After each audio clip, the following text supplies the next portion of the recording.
మెగానే TV. Telangana రాజకీయాల్లో ఈ మధ్య కాలంలో కాంగ్రెస్ బీజేపీ మధ్య పచ్చగడ్డి వేస్తే భగ్గుమంటుంది. ఎవరికి వారు తగ్గేదే లేదే అన్నట్లు ఇరు పార్టీల నాయకులు మాటలు తూటాలు పేల్చుకుంటున్నారు.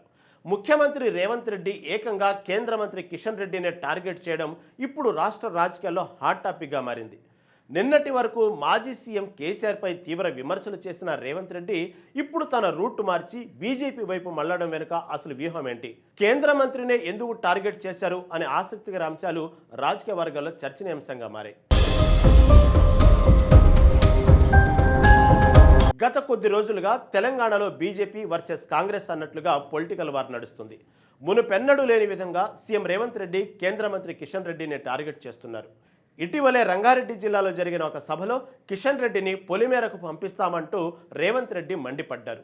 దానికి కిషన్ రెడ్డి సైతం స్పందిస్తూ నన్ను తెలంగాణ నుంచి పంపేవాళ్లు ఇంకా పుట్టలేదంటూ కౌంటర్ ఇచ్చారు. అయితే తాజాగా సచివాలయంలో ప్రెస్ మీట్ పెట్టిన సీఎం రేవంత్ రెడ్డి కిషన్ రెడ్డిపై మరిన్ని ఘాటు వ్యాఖ్యలు చేస్తూ బహిరంగ సవాల్ విసిరారు.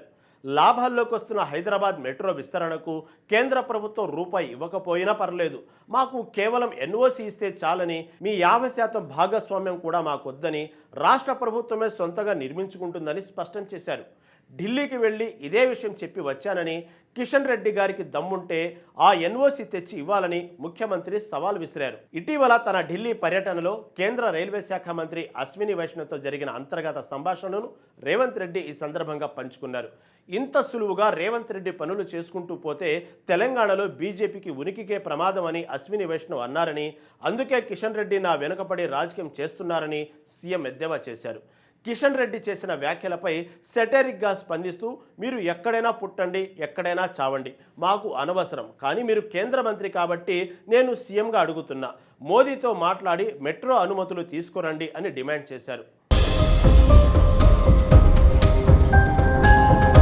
గతంలో కేసీఆర్ లాగా నేను ఎప్పుడైనా మిమ్మల్ని ఏకవచనంతో తిట్టానా అంటూ పాత అంశాలను రేవంత్ గుర్తు చేశారు. అలాగే వైజాగ్ మెట్రో అనుమతులపై స్పందిస్తూ జూబ్లీహిల్స్ మాదాపూర్ కలిపితే ఎంత ఉంటుందో వైజాగ్ అంత ఉంటుందని, దానికి కేంద్రం మెట్రో అనుమతులు ఇచ్చినప్పుడు హైదరాబాద్పై ఎందుకు ఈ వివక్షాన్ని ప్రశ్నించారు. ఇదే క్రమంలో బీజేపీ నేత రామచంద్రరావుపై సెటర్లు వేస్తూ ఛత్రపతి సినిమాలో వేణుమాధవ్ అపరిచితుడు గెటప్ వేసి బెదిరించినట్లు ఆయన నన్ను బెదిరిస్తున్నాడంటూ నవ్వులు పోయించారు. గత బీఆర్ఎస్ ప్రభుత్వ హయాంలో మెట్రో విస్తరణను కేవలం రియల్ ఎస్టేట్ లాభాల కోసమే వాడారని, ప్రజల అవసరాలను పట్టించుకోలేదని రేవంత్ రెడ్డి ఆరోపించారు. వైఎస్ఆర్ హయాంలో 15,000 కోట్లతో మెట్రోకు పునాది పడిందని, అయితే కేసీఆర్ ప్రభుత్వం చారిత్రక ప్రాంతాల నెపంతో పనులను పెండింగ్లో పెట్టి 2014 నుండి 2017 వరకు అడ్డుకుందని అన్నారు.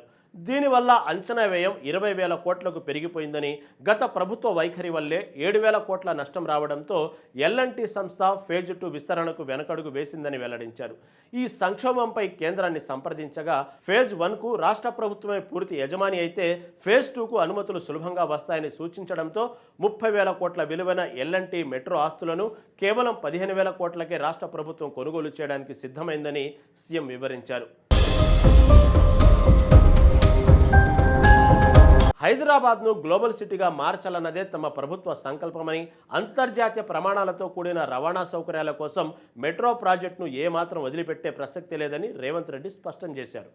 కేంద్రం అడ్డుపడినా, నిధులు ఇవ్వకపోయినా రాష్ట్ర ప్రభుత్వ శక్తాయుధాలన్నింటినీ ఉపయోగించి మెట్రో 2వ దశను పూర్తి చేసి తీరుతామన్నారు.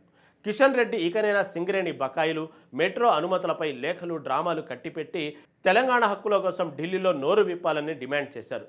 మరి సీఎం రేవంత్ రెడ్డి విసిరిన ఈ మెట్రో సవాల్పై బీజేపీ నేతలు ఎలా స్పందిస్తారో చూడాలి.